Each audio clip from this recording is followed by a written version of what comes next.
Hilda is determined that she and Edwin should live in the country, and unknown to him, she has already decided on their future home.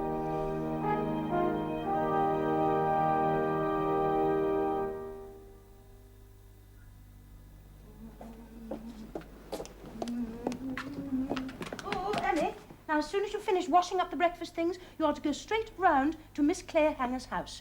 But don't forget to lock the back door properly when you go. Yes, Mum. Now, Miss Clayhanger will give you some things to carry, and you will go with her to Mrs. Benbow's. You will have your Christmas dinner there. Oh, thank you, Mum. Now, of course, you will do what Miss Clayhanger says. I dare say she'll want you to help with Mrs. Benbow a bit. But whatever you do, you'll be back here at 3:30. Now, you remember that? Yes, Mum. Good. Now, we will be back from Mr. Inkpen's a little after 4. Is Unchpin here? He's in the kitchen, Mum. Send him to me, please. Yes, Mum. Oh, Emmy, this is from us to wish you a very happy Christmas. Oh, thank you, Mum.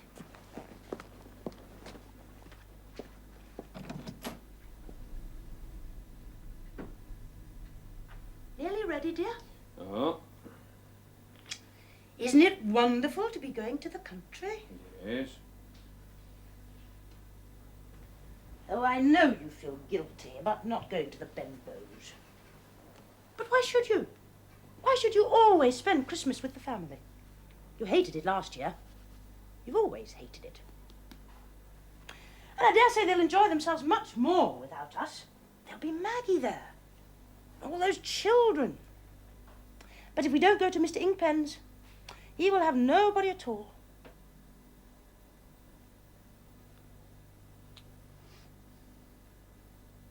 And you've no need to worry about my driving. I'm quite an expert already. Well, I will just go and see Unchpin and tell him to put the parcels on the cart. I say, what's happening about this fire? What about this fire? Well, ain't it going to be lit? Well, I don't see how it can be, Edwin, since there's nobody here to keep it up. Now, hurry up, George.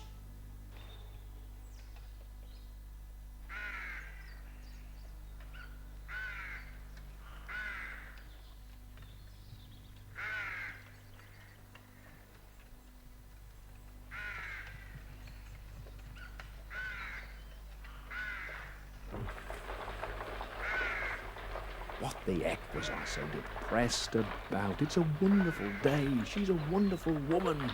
It's good to be alive at a time like this.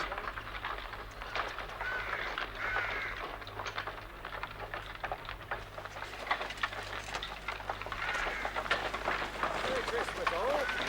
Oh, Merry Christmas. Oh, Merry Christmas. Mr. Inkpen. Hey, I thought you'd arrive about this time. Ought you to be up, my boy? Oh, yeah, I'm as fit as a fiddle. I've been ordered mild exercise. There you are, you see. Oh, yes, I'm fit, all right. Now, look here. This lad will take horse and cart to the inn, see that she's taken care of and everything, and we can take this short cut off here. Wonderful idea. Catch me. Oh. Some parcels in the back. We'd better bring those. No, we'll fetch them afterwards. Afterwards? Yes, now come along before you catch a chill.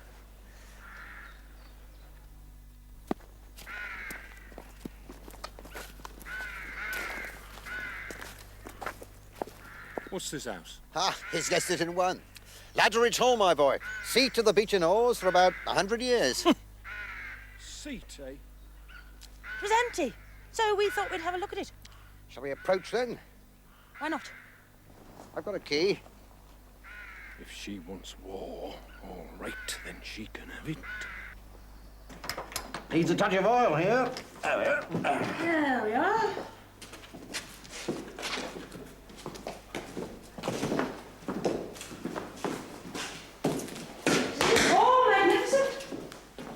Needs a fire in that grate to warm things up a bit. Ah, but think of the fire you could have. What's that up there? The beach and old coat of arms, my boy.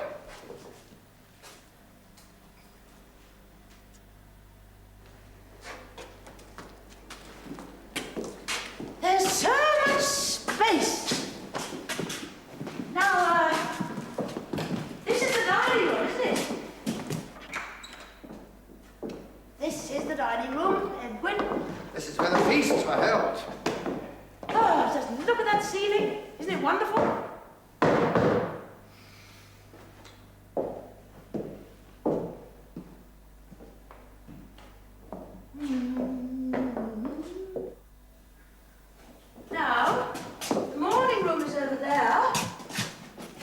kitchen is down this passage here. Oh, the kitchens are enormous. Let's look at those first. Mother, what's that passage back there? Oh, that leads to the servants' hall. Servants all. Never dare look my friends in the face. Now that pump handle will have to go there. It is rather attractive, isn't it? And look at this range. Well, it may be old, but it's beautiful. Now, let's go to the morning room, and then the drawing room, and then upstairs. Look around there. Mother, is the morning room? Well, yes, darling, it is. No running water, no gas. She's been planning this deliberately for Christmas. She knows I wouldn't make a scene at Christmas. Let her wait till tonight, that's all I say. Come along, Edwin. Don't lag behind. Here's another bedroom. This one's bigger too. Go and look at this room. How many bedrooms are there, Mother? There must be hundreds. Not hundreds, just 7. And the attics, of course. Oh, come along, Edwin. Where's the bathroom? No bathroom, Sonny. Ah, but we'll always put one in, though. Oh, yes, I should say so. This small bedroom here. Tank room in the roof, run the pipes straight down. Is there a place for a tank room? Let's go and see, shall we? What's the point in going right up there? Oh, Edwin, don't be disagreeable. Hey, come on. There's a lot more rooms up here. There's bound to be one to put the tank in.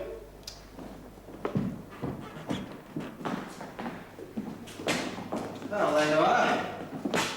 As I hear, it's to be had on a repair lease at £65 a year, or perhaps 1,200 would buy it. Dirt cheap. Oh, yes.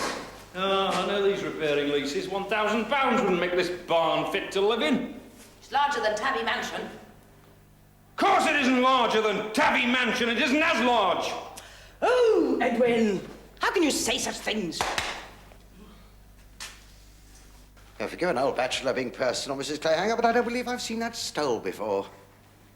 Edwin gave it to me for Christmas. Oh, did he really? Well, I certainly admire your taste and your pocket, old man. I gave Edwin an edition of Matthew Arnold.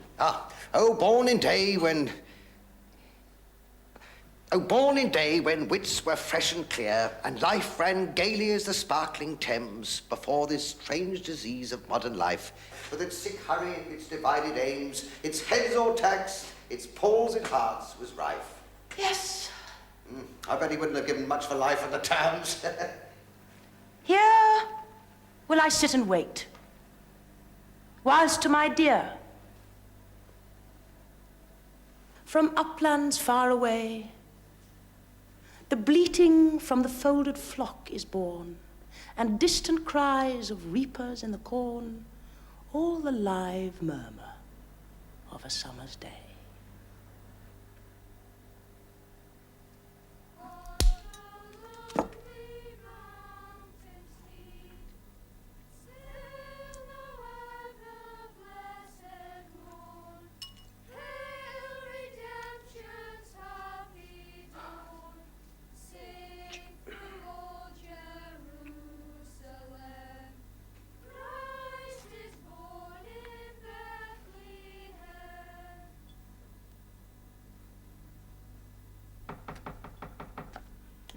Excuse me one moment.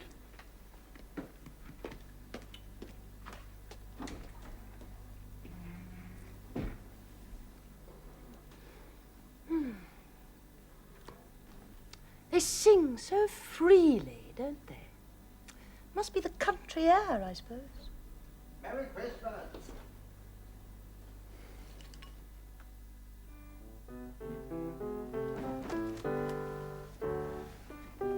He's got talent.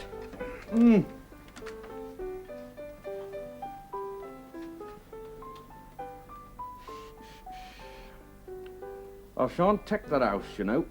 No. No, so I gather.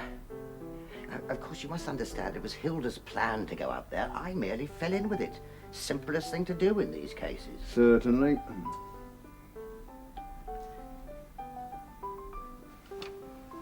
I say, old chap,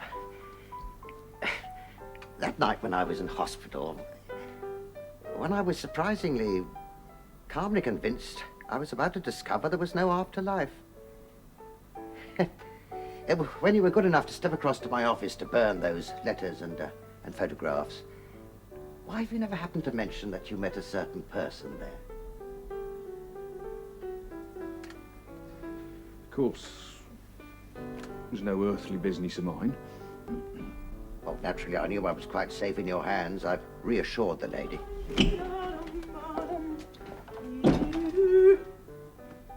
Don't be afraid. Not going to interrupt. I can see you're in the thick of it.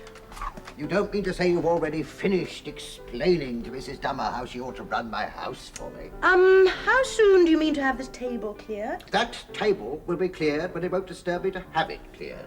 Only Mrs. Dummer does want to get on with her washing up. Now, look here, madam. You're a little ray of sunshine and all that, I'm the first to say it, but I've noticed your critical eye surveying the untidiness of my room, and I have to tell you that I'm not your husband. I don't say you'd be sorry for any woman I was the husband of. Think of something more original. Please. I only popped in to say that it's nearly 2:45. And George and I will go down to the inn and bring the dog cart up here. I feel like a walk. We shall only get home after dark as it is. No chance it'll stop for tea and all will be forgiven. Drive home in the dark, not much. He's afraid of my driving. I don't believe I that, think Ed. we should get away while it's still light. Yes, dear. I will go and get the cart. And you two can get on with your masculine talk. I shan't be long. George! Get your coat. I hear he's going to London when he leaves school then. London? To study architecture under Johnny Orgreave. Oh, yes. It's more than I hear anyway, but still, who am I? Her husband is in a lunatic asylum, I may tell you. Whose? The young woman in question. Really? Yes, my boy. And I didn't meet her at a concert or on the Grand Canal or anything of that sort. I met her in a mill at Oldham while I was doing my job. He was the boss of the mill. I walked into the office, and he was lying on the floor, on the flat of his back, and she was wiping her feet on his chest. And he was saying to her in a very anxious tone, "You aren't half wiping them. Harder, harder." That was his little weakness, you see. He happened to be convinced that he was a doormat. Oh, she'd been hiding the thing for weeks, going with him to the works and so on to calm him. I never saw a more awful thing in my life. I never saw a more awful thing in my life. Of course, I soon tumbled to it. For the matter of that, didn't want much tumbling to. He went raving mad on that same afternoon, and he's been more or less raving mad ever since. What a ghastly business. Any children? No, thank God. But don't you forget, she's still the wife of that lunatic, and he'll probably live forever. She's tied up to him, just as if she's tied up to a post. I mean, those are our divorce laws. Isn't it appalling? Isn't it inconceivable? I mean, just think of the situation of that woman. Awful. Quite alone in the world, you know. I mean, I'm hanged if I know what she would have done without me. She hadn't a friend. Anyway, she hadn't a friend with a grain of sense. I mean, it's astonishing how solitary some couples are. It aged her frightfully. She's much younger than she looks. Happily, there was a bit of money. Enough, in fact. He's got her absolute devotion. How I envy him. Do I understand she's living in the Five Towns now? Yeah. In fact, you never know your luck. If she'd been free, I might have been fool enough to get married. Why did you say a thing Well, I like should that? be a fool to be married. Why? Marriage isn't worth the price. To me, that is. The fact is, my boy, I think my freedom is worth a bit more than I could get out of any marriage. That's all very well, but look what you miss. Look how you live. What's the matter with it? No one has a more comfortable bed, more comfortable boots than I have. How many women can make coffee as good as mine? No woman ever born can make first-class tea. I have everything I want. No, you don't. And what's the good of talking about coffee and tea and comfortable beds? What else is there I want that I haven't got? I mean, if you mean fancy cushions and draperies, no thanks. You know what I mean, all right. And then freedom, as you say. What do you mean by freedom? I don't mean what you'd call physical freedom. I mean, I'd give that up. Now, I like a bit of untidiness, for instance, and I don't regard the absence of dust as the greatest thing in the world, but I wouldn't in the least mind giving all that up. It wouldn't really matter to me. What I won't give up is my intellectual freedom.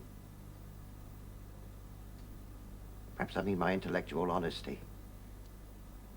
There's practically no intellectual honesty in marriage. There can't be. The whole affair is a series of compromises, chiefly based on the part of the man. I mean, the only alternative is total subjection of the woman, and that is offensive. I couldn't have that. No woman not altogether a slave ever hears the truth except in anger. Can't say the same about a man, and you know it. I'm not blaming, I'm stating. Now, even supposing a married man has a few advantages that I miss, they're all purely physical. Oh, no. My boy... Not at all. My boy, analyse them down, and they're all physical. All, and I tell you, I won't pay the price for them. I won't.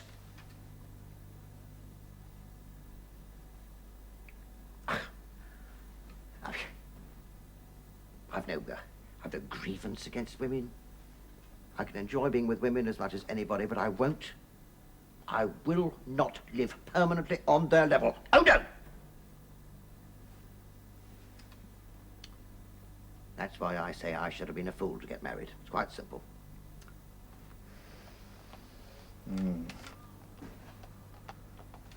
Oh, dear. What a shame. I was just getting going on a pet subject. Not that I'm attempting to persuade you, of course. Every word I say applies only to me.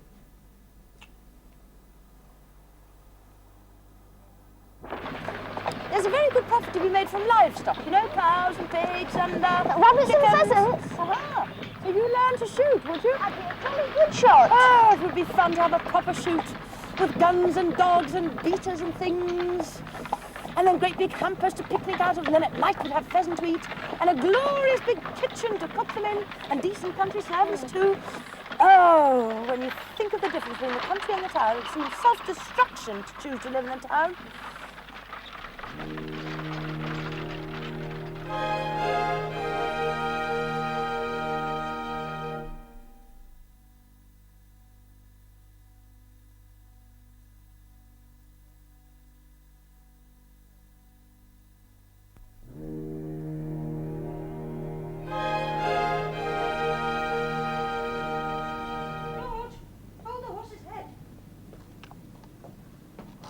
Hello, Hunchpin.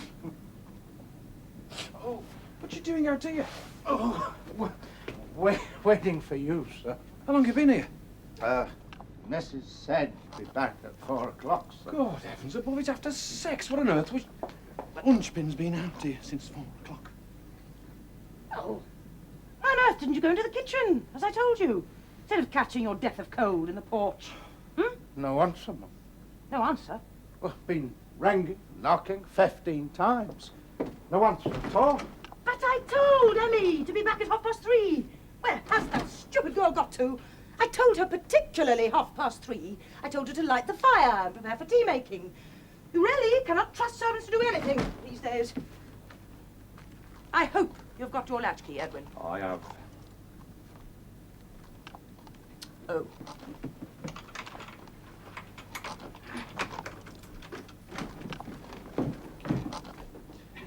I'm afraid your Christmas has been a bit spoiled. Stable the horse quickly as you can and shoot off home. Oh, sir. Ah.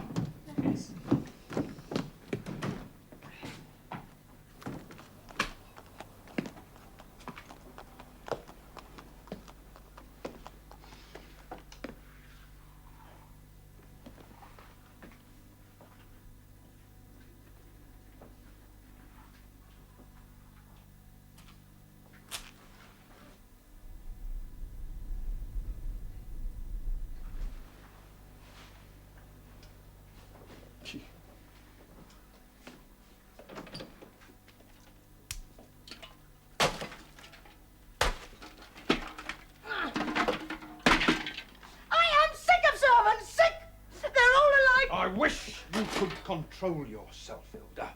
The fact that a servant is a bit late on Christmas Day is no excuse for you to behave like a spoiled child. You're offensive! Yes, that's just like you, that is.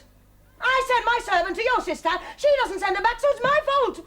I should have thought those bamboos twisted you round their little fingers quite enough without your having to insult me because of it.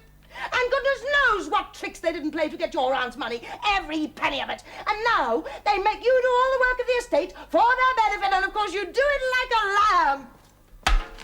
You can never spare 1 minute of time from the office for me, but you can spend hours and hours for Auntie Ham's estate and for those bamboos. But I don't see why you should insult me on the top of it. You make me ill!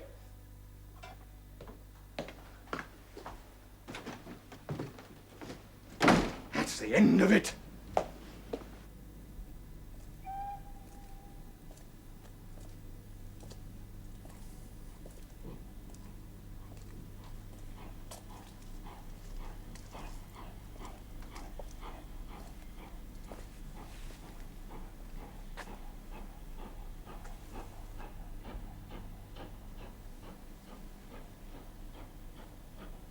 My marriage was a mistake. Oh, it's not this quarrel. We'd get over this. We'd get over others, I dare say. And then there'd be others. And others still, and each one bigger than the last. No, she just won't alter her ways, and I shan't stand for them. Whatever happens, it's over. Or soon will be. There's no controlling forces as strong as that. They're let loose and they'll smash us. There's no help for it.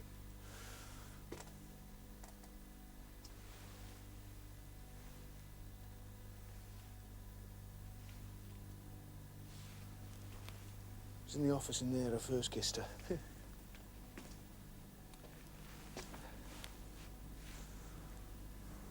Of course she can't help being herself, but what's that got to do with me?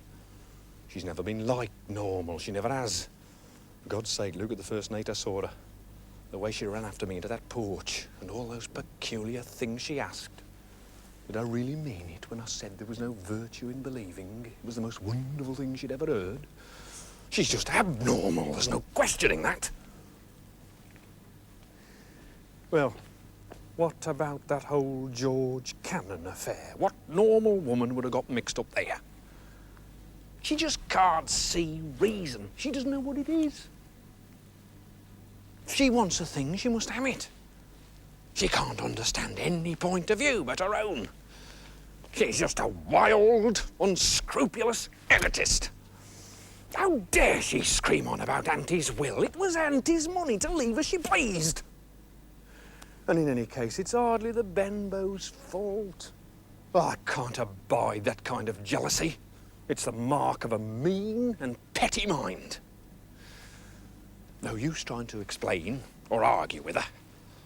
She doesn't argue, she feels. 9 cases from 10, her feelings are wrong. She's no conception of moderation or consideration. Oh, no. She expects it from others, but she gives back none. She wanted a horse and trap. I gave her one. Fine way she chose to repay that. Not a thought for the fact we needed the horse at the works, or for the hours she kept Unchpin out teaching her. And look how she treated Unchpin today. She said she didn't feel at home while Maggie owned the house, so I bought the house from Maggie. Now what does she want? Another house. Not a house, no. A blasted estate. The beeching horse seat with a servants' hall. Not a thought for me trekking from here to here and back to there every blasted day. And such a childish way to go about it, too. Not openly said, not, I found a house I want you to buy. No, all covered up as a silly surprise. And take an ink pen with us to tie my hands. There's no other word for it. Infantile. There's no excuse for her, there never will be. She's impossible, and she'll become more so. Perhaps she's not responsible, but I don't care. I resent her. I hate her.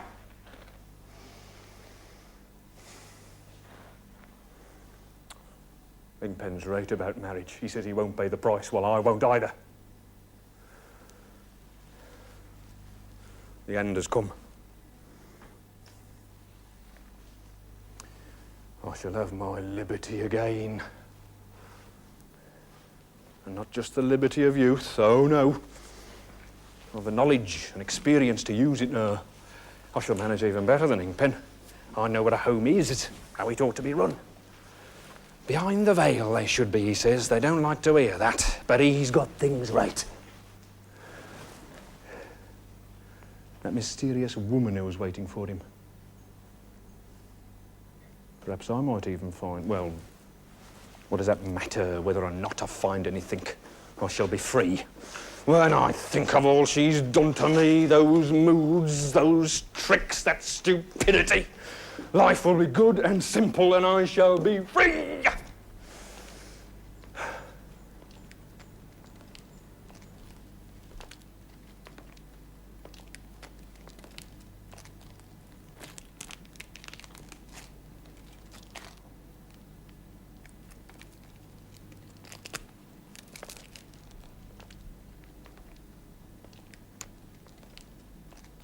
Is it possible? A creature who's capable of emotion like that should be compelled to cook my bacon and black my boots.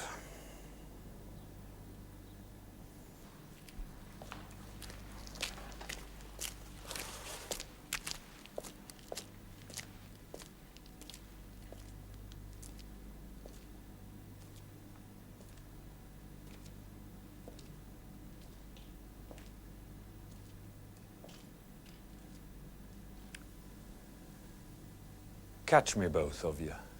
And she jumped. And I caught her. How incredible that a woman as harsh as her, as selfish as her, as overbearing as her, could seem so fragile in my arms as she did then. Why not humour her? Let her have the house.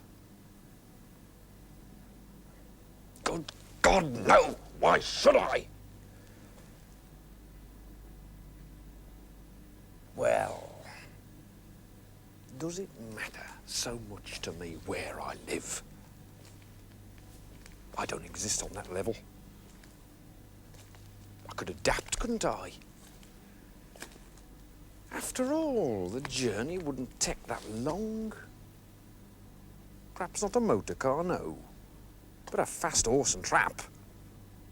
Clayhanger's trap, he drives from Ladderidge in 35 minutes. The horse simply won't walk, doesn't know how.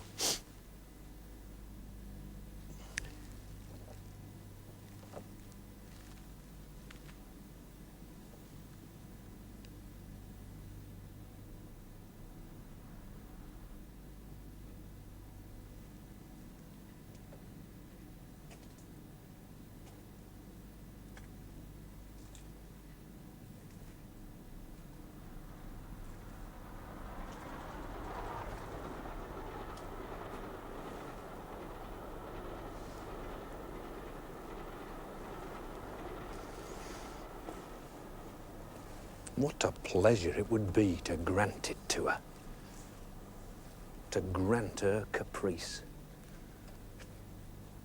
If it gives her joy, why not give it? Oh, yes, I can see her now. Mistress of a country house. Delicately horsey. Exciting herself about charitable schemes. Stamping her foot at gardeners and grooms, nursing sick dogs, and all of it dependent on me. Well, I can afford it, can't I? I'm richer than she knows. I've only to nod and say, do as you please. There'll be no loss of face, because I haven't said no. All right. So I hinted I didn't like it, but at no time did I come out and say no.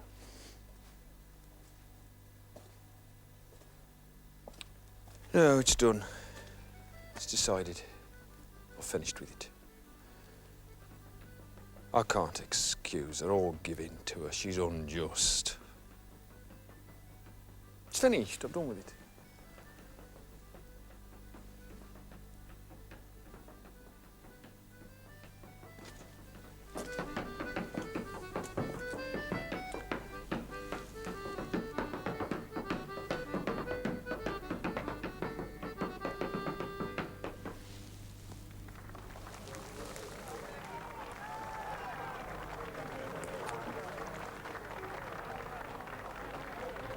Florence Simcox, champion female clog dancer of the Midlands.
That's it!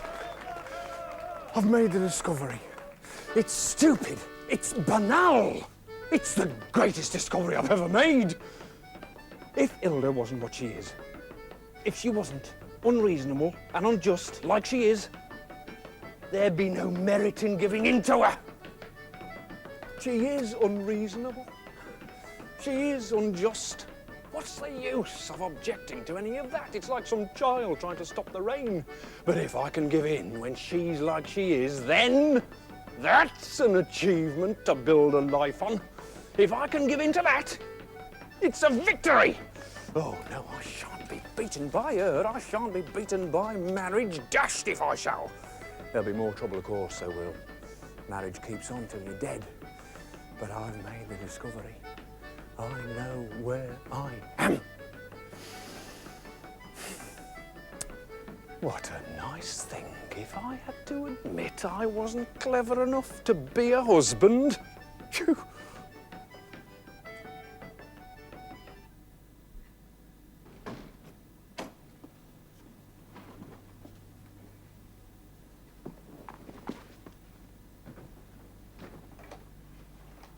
Good evening, sir.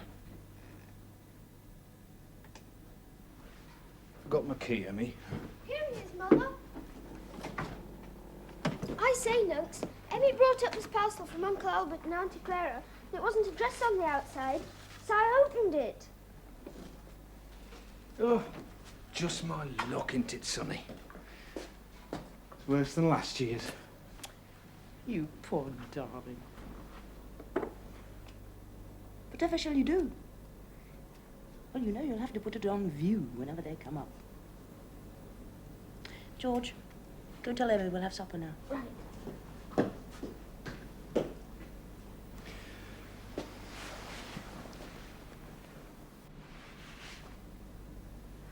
Yes, my lady, you're all smiles now because you're bent on getting Ladridge all out of me. But you don't know what a near shave you had of getting something else.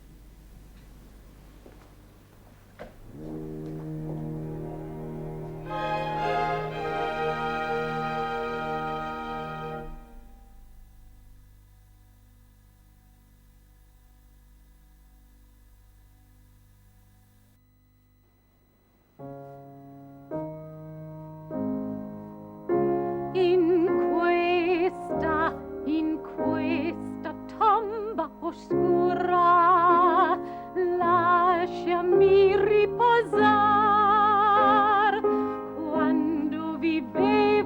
ingrata, dovevi a me pensar, a me pensar, ingrata, ingrata.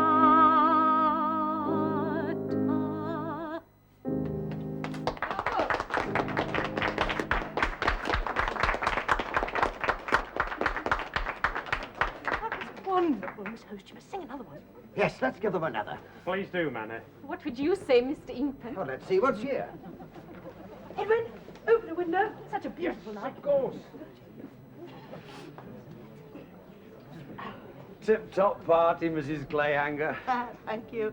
It is gorgeous to hear music, isn't it? Too right. Not enough entertaining in the towns these days. She sings well, doesn't she? Yeah. Ladies and gentlemen, I announce success. Miss Host has consented to sing a song by Schubert.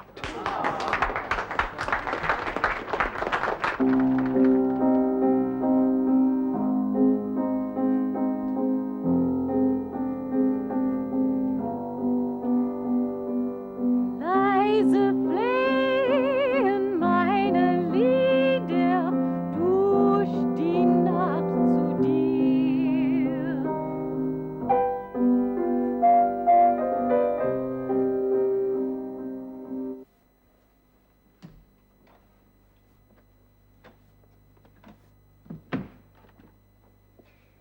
They're all asleep now, the little dears. I went in every room, even Bert's fast off. From the way he was yawning at the works today, I should think he could use some sleep. Now, I won't have that, Albert. My word, I won't. You said he was coming on very well. No, he's not doing so bad. He doesn't take an interest, that's all I say. Well, it'll take him time to get suited, I expect. He has only been at it 3 months, you know. Shall I make some tea, Clara? Are you ready for some? No, thanks, Maggie dear. I don't think I should take tea so late. I had some last night and I'm sure it kept me from sleeping. You make some for yourself if you fancy a cup. Oh, no. I'm not bothered just for me. Unless Albert would like some. Thanks, Maggie, I'm fine. I'll get on with darning Amy's stockings then. Did I hear Amy talking last night, Maggie? After you went to bed, I mean. She did wake up for a moment, yes. I must have disturbed her with the light. I'll try not putting the gas on, I think. I can manage quite well from the light outside. Such a shame you can't have a room of your own. Oh, I'm quite comfortable as I am.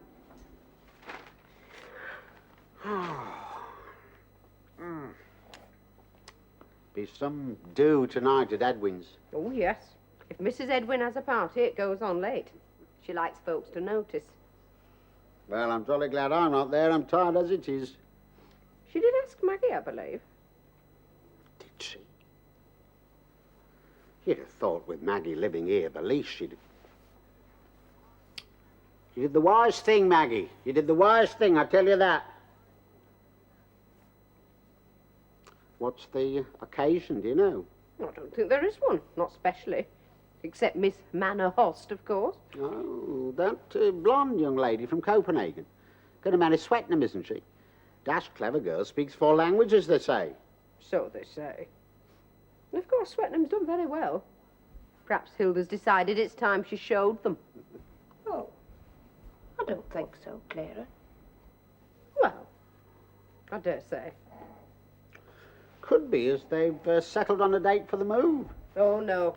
She may think it's settled, but I'm sure it's not. Edwin's very stubborn when he wants to be. Maggie, dear, could you rake the fire a bit? I know as it's April, but I'm quite shivery.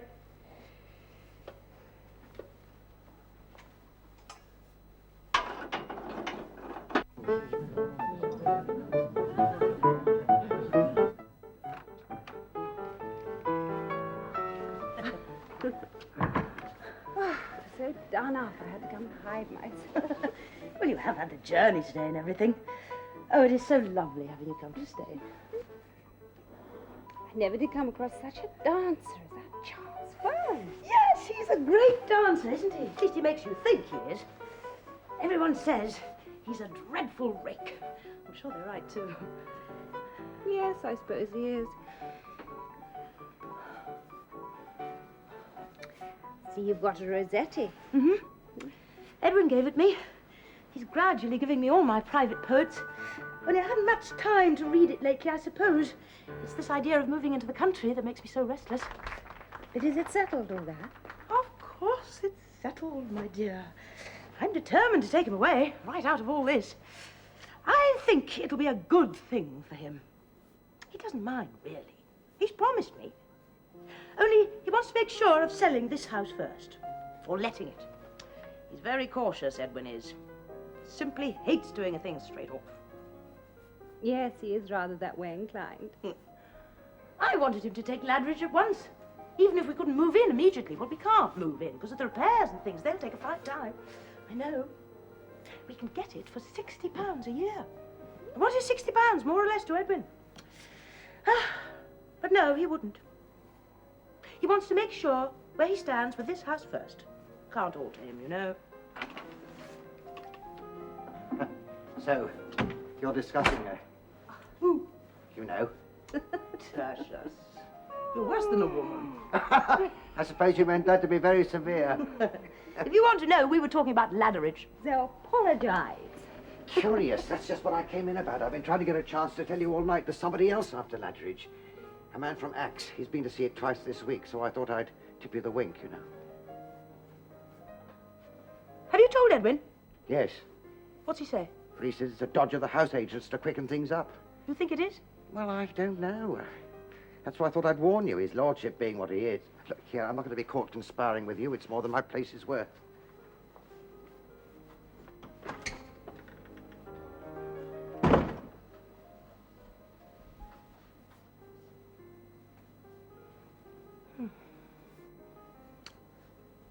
My girl, you think you can stand a scene tomorrow? Scene? Between Edwin and me. I am absolutely determined we shall take Ladderidge, and I do not care how much of a row we have over it. Is it as bad as all that? Yes, it is. I can just see it. If we do not take Ladderidge Hall, we will simply go on living in Trafalgar Road, Bursley, forever and ever. Oh. I was wondering the other day after one of your letters why you were so anxious to go into the country. I thought you wanted Edwin to be on the town council or something of that kind. How can he do that if you're right away out there? So I should like him to be on the council, but all I really want is to get him away from his business. You don't know, Janet. Nobody knows except me. Edwin will soon be a slave of that business if he carries on. Oh, I don't mean he stays late at night at it. He scarcely ever does that. But he's always thinking about it. He cannot bear to be 1 minute late for it. Everything in the world must give way to it. He takes that as a matter of course. And what annoys me is there's no reason for it. Seeing how much he trusts Simpson and that Big James. I believe he'd do anything in the world for Big James. He'd listen to Big James far sooner than he'd listen to me. Disagreeable, fawning old man, and quite stupid. I will tell you how Edwin looks on his home. Edwin looks on his home as a nice place to be quiet when he isn't at the works.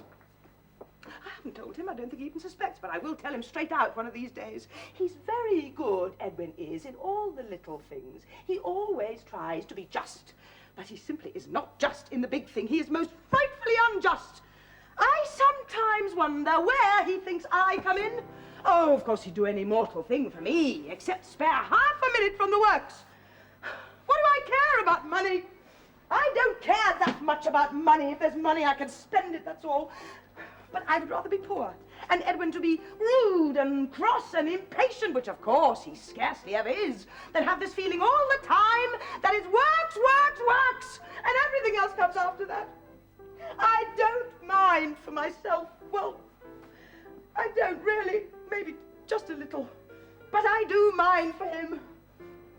I call it humiliating for a man to get like that. It turns everything upside down.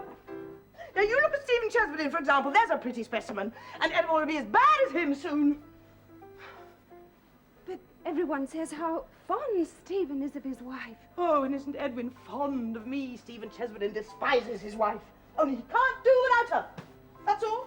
He treats her accordingly.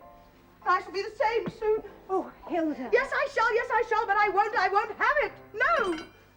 I should rather be married to a rake like Charles Ferns. He is not a slave to his business anyhow. I shall get Edwin further away. I have quite made up my mind about that, and when I've got him away, I shall see that he does not work on Saturdays as well. And if he can't be on the town council, he can be on the county council. That's quite as good, I hope. My dear. Well, Hilda, I've got rid of this house for you. Here are the deluded victims. We've seen every corner of it, Mrs. Clayhanger. It's lovely. But how can you wish to leave it? It's so practical. I thought I wouldn't say anything until it was settled, for fear you might be in for a disappointment. He'll buy it if I leave 1,500 on mortgage, so I shall. But of course he wanted Miss Ost to have a good look at it first. So glad you like it. Oh, yes, Mrs. Clayhanger. Mr. Clayhanger made us promise not to say one word. It's just like him. Well, shall we go and break the news in the drawing room? Oh, do let us, Tom. I'll come with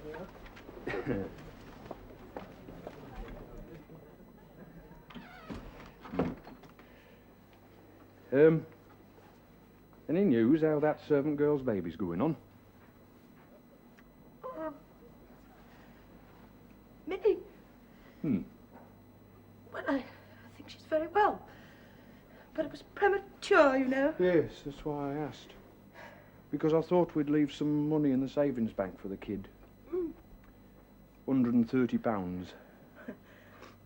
What are you talking about? £130. I received it from America this morning, as ever is.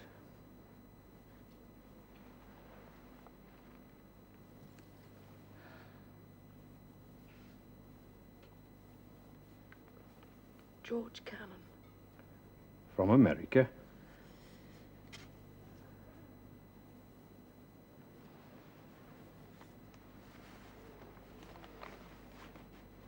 Shall we join them?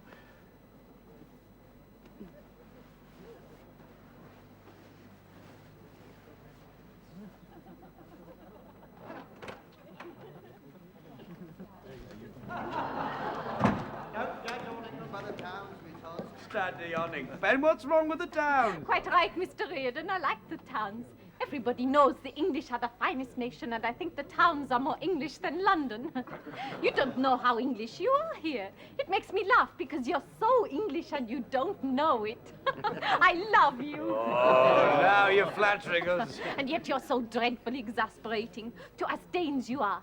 You're exasperating because you won't show your feelings. Tom, that must be one for you. We're too proud. No, it's not pride. You're afraid to show your feelings. It's because you are cowards in that. Cowards? We're not. Oh, there you are, you see. So there. Loud applause.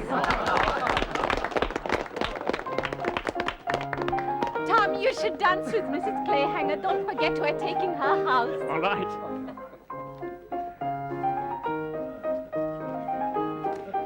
What do you say, Mrs. Clayhanger?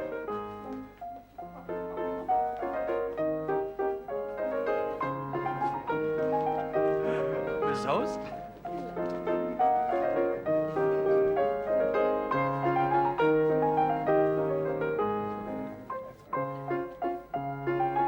What a romance she has made of my life.